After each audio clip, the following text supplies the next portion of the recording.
Dear viewers and listeners, welcome back to another episode of the FrontAg Nexus podcast series. I'm Panagiotis Dalagiannis, Communications Manager at Refrain Food, the organization driving the dialogue around this vital initiative. Today, we're continuing our journey through the evolving landscape of smart agriculture across the Mediterranean, and especially in countries most affected by climate change, like Italy, Morocco, Tunisia, Turkey, Israel, and Jordan. As water resources grow more limited and soils more fragile, how can science help us adapt? Joining me is Mohamed Chtouki, scientist in Agronomy and Bioengineering at the College of Agriculture and Environmental Sciences at Mohammed VI Polytechnic University, UM6P, one of our key partners in the FrontAg Nexus project. Mohamed, welcome. It's great to have you here with us today. Thank you. Thank you for the invitation, and I'm really delighted to be with you on this podcast. So, Mohamed, could you introduce us your work at UM6P and how your team contributes to the FrontAg Nexus project? So, as part of this innovative FrontAg Nexus project, funded by the PRIMA program, the UM6P team is working on the development of hydroponic and agri-photovoltaic systems. So the main objective of our contribution to this FrontAg Nexus project is to set up a hydroponic demonstrator based on agri-photovoltaic energy, and also to democratize and disseminate these technologies of frontier agriculture to farmers, to young people and pre-urban families, and of course to help them access food, and if they can start some businesses based on such technologies to generate more income, which may contribute certainly to rising living standards of the population in the Hamna region, and of course to build more social cohesion. So the second major contribution of the UM6P teams to FrontAg Nexus project is also to develop a model for analyzing WEFE resource sensitive supply chain in the context of frontier agriculture. It's a truly current mission, Mohammed, and combining technology with real impact for local communities, as you mentioned.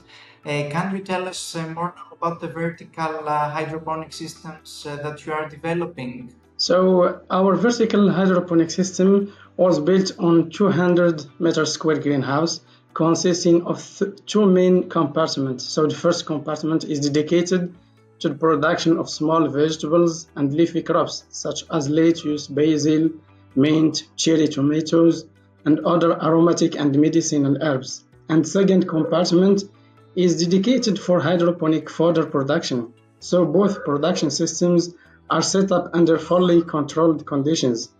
And thanks to the energy provided by photovoltaic system, our greenhouse will be entirely self-sufficient in terms of energy.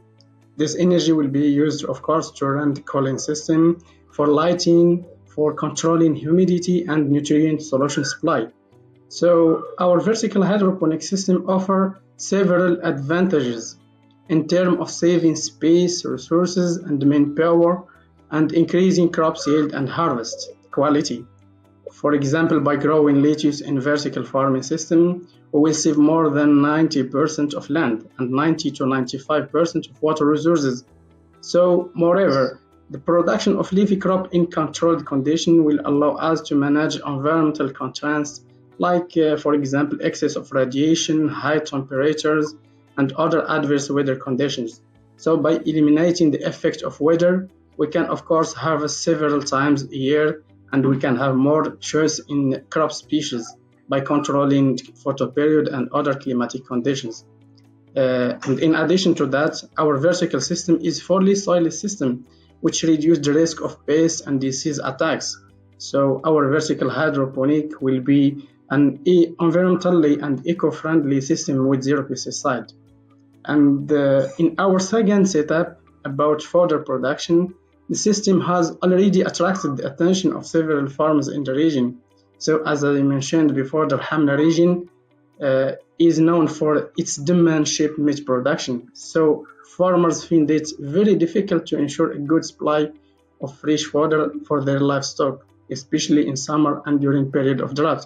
So our barley hydroponic system will be a good demonstrator for local farms to discover such technologies.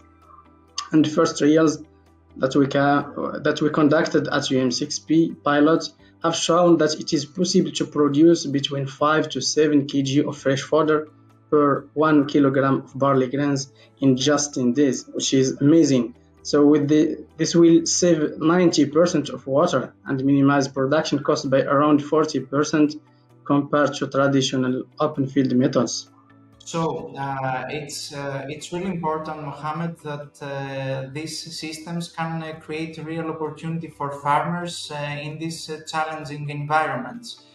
So your demonstration case is focusing on vertical farming hydroponics for leafy crop production, as you mentioned earlier, and especially in arid regions. What makes this system particularly relevant for countries like Morocco and others in the Mediterranean? So our demonstrator, as I said before, is located at the experimental farm of the Mohammed VI Polytechnic University in Darhamna region.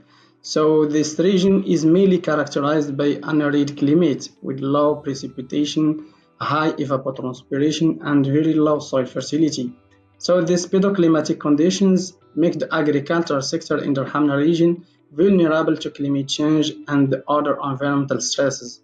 So as you know, agriculture is the main economic activity for population in several regions of Morocco, contributing with more than 12% of Moroccan GDP. So farmers in our experimental sites are cultivating cereals, mainly barley and wheat, for their own consumption and also to feed their livestock, composed mainly of ovine animals. So in such conditions, traditional farming methods are often difficult in such arid areas with little arable lands and with population facing water scarcity and a harsh climate. So to overcome all these challenges, the frontier agriculture can leverage scarce resources such as water and arable land and promote inclusive economic activities that increase access to nutritious food that will of course improve livelihoods, create more jobs, and of course promote entrepreneurship. So water and energy efficient technologies such as hydroponic and photovoltaic may not only help address food security and other basic needs, but may also help achieve water security through leveraging the opportunities and productive potential of water and sunlight. So we're talking about the combination of water savings, energy efficiency, and the year-round production, which is incredible, Mohammed. But at UM6P, you're also leading the modeling of WEFE resource-sensitive value chains. How will you assess the sustainability and market potential of vertical hydroponics systems in this context? So even the hydroponic vertical systems show several potential solutions to agricultural production system in Morocco and worldwide. So the assessment of sustainability should be considered, taking into account, of course, the particularities of each country, each region. So as part of the first work package in our FrontAg Nexus project, we have already carried out a value chain analysis of hydroponic tomatoes in Morocco. So through this analysis, we try to respond to different questions about how is the value chain of vertical hydroponic farming is organized in Morocco. Is vertical farming a financial opportunity for farms in Morocco and especially in our Hamna region compared to traditional soil-based farming?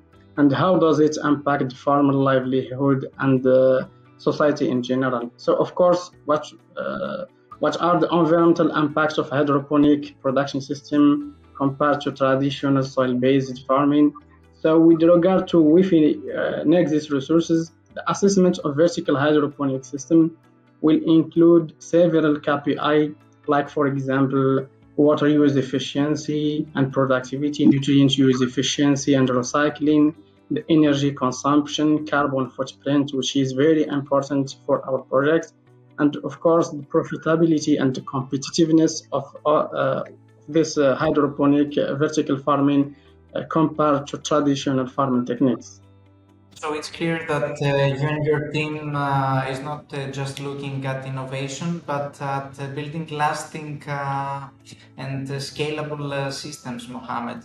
What challenges do you anticipate when it comes to scaling up vertical farming in arid regions, whether in terms of technology, economics, or policy? So, scaling vertical farming in arid region presents several unique challenges that may include, for example, water usage and management, the energy costs, nutrient challenges, climate control, the infrastructure and logistic, and of course the initial capital and investment. And we can add also the public perception and acceptance. So, in terms of technologies challenges, it's true that vertical farming requires less water resources, but still need sufficient water supply, which can be difficult in arid areas. So, we think that incorporation of desalinized technologies may help in addressing water scarcity. So, in addition to that, vertical farming system is also highly dependent on the energy. So, the integration of renewable energy like solar energy might contribute to provide more sustainable and cost-effective energy sources. And furthermore, climate control innovation are also the main challenge in arid conditions. So, to combat, for example, extreme temperature, technologies such as cooling and humidity control system are truly required. And in terms of economic challenges, we can cite, for example, the high initial investment, the profitability of the vertical system, and of course, its ability to create more jobs and to stimulate local economic development. In addition to that, supply chain integration should be considered, especially the cost related to the storage and transport of harvested crops within or outside the region. And lastly, the absence of supportive government policies as well as regulation and standards in terms of natural resource use and management could be one of the major challenges of vertical farming in arid areas. So, Mohammed, it's not just having the technology, but creating also the right environment for it to thrive.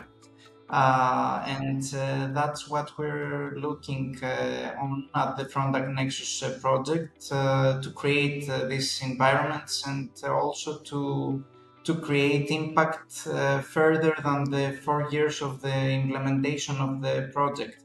And now we are moving to the last question of this really interesting discussion. From your experience, Mohammed, what's one thing that could help move vertical hydroponics from a promising innovation to a widely adopted solution in the Mediterranean? So, from my analysis, there are several key drivers for widespread adoption of vertical hydroponic system. So, we can see it firstly the access to affordable renewable energy. So, as I mentioned before, the Mediterranean region receives ample sunlight, making solar energy a sustainable solution to power vertical hydroponic system. And second, the efficient water management solutions, especially the use of desalinized water using renewable energy, could make vertical hydroponic attractive option for areas suffering from water shortage. And third, we think that government incentives and policy support like subsidies, grants for farms investing in vertical hydroponic systems, as well as the access to financing and investment could help in more adoption of vertical hydroponic system in the Mediterranean region. And lastly, we are convinced that education, partnership, and collaboration could be the key to transitioning vertical hydroponic from promising innovation to a widely adopted solution in the Mediterranean. So, collaboration between agriculture inventors, high-tech companies, government, and the private sector can help create more pilot projects that showcase the viability and the advantages of vertical farming, which of course can result in an increased adoption rate by farmers. Thank you, Mohammed. It's really encouraging to hear that with the right partnerships and policy support, vertical farming could really become a game changer for the Mediterranean and beyond. Thank you really much for this interesting discussion that we had today. Thank you, and thank you for having me. And thank you also to our audience for tuning in. Stay with us for more engaging discussions, and don't forget to subscribe to our newsletter and follow us on our social media for the latest updates. Until our next podcast, remember to save water and think sustainably.